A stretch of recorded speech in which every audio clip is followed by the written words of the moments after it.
So let's go to now our third exercise, which is on roles. Now we're going to create our roles for what specific activities each one of us will take responsibility for in order to make that real. I think it's really important that we have like an outreach coordinator. That's a lot to be responsible for if someone's like responsible for outreach. But it's so important to have like one person accountable, you know? I think it would be important to have just like a single person on outreach.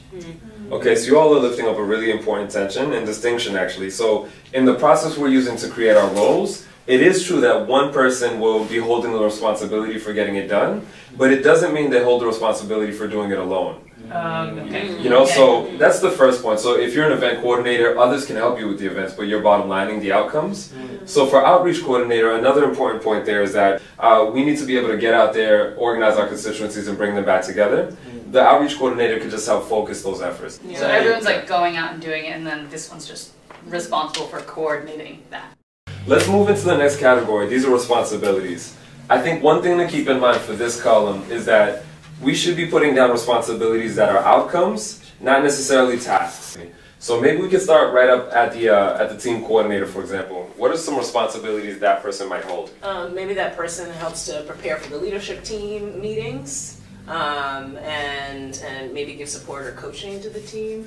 What we're going to do now is transition into the next category. This is what you would be good for this role if. How about for the team coordinator?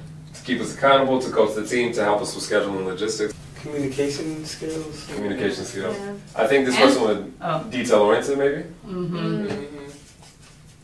And how about for event? I'm sorry, Anita, did you have one to add there? No, I was just like, you know, tough. You're like keeping us in line, like assertive. Yeah. Holds people accountable. That's great. Yeah.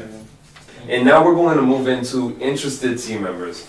We're going to go around one by one and have an open and honest conversation. So what are our particular strengths in terms of our experience? And, you know, naming for the team, what's one limitation that you feel like you have that might inhibit you from playing some of these roles, or you might need support as part of a team? I've had some experience like as an event planner, so the details are my jam. I just really struggle though with like actually working up the nerve to ask somebody to commit to what we're doing, so that's my limitation.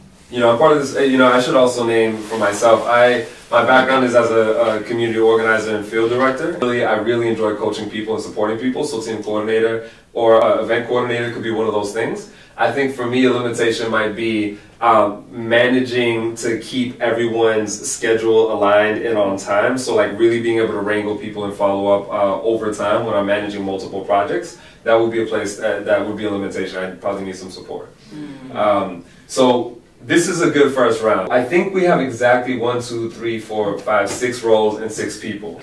Mike, where are you at with this role? Sort of, what do you think the criteria of the fit is for you? What is your experience most aligned here on this list? Where do you think you'd have the most impact and it would be sort of like really leveraging your strength? I think the outreach coordinator. All right, so is it okay if we put a check next to Mike for now? There? Yeah. And we'll revisit? Okay, so Kimberly, between event coordination and managing teams, where do you feel like your strong suit is? Team coordinator. Team coordinator. Yeah. All right, let's put a star next to Kimberly here. I think I'm really strong at event coordination as well, so I'll take this role. And now we got to celebrate because we have our team roles! But what we just did was review how to match people and roles and capacities. What did you see that made this work, folks here? What did you see that made this work? Good actors. No, but this is very, very real. I mean, we do workshops all over the place, and it's just exactly like, over here. Being able to identify your strengths and weaknesses of each team member. This is huge, and it creates then a context. You know, people talk about safe spaces. We're much more interested in creating brave spaces. It creates a space in which we can honestly acknowledge limitations and strengths so that we can really be smart about what we're doing and not get into those defensive games and all that.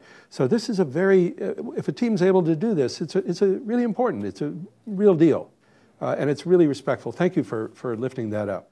What else? What else did you see that enabled this to work?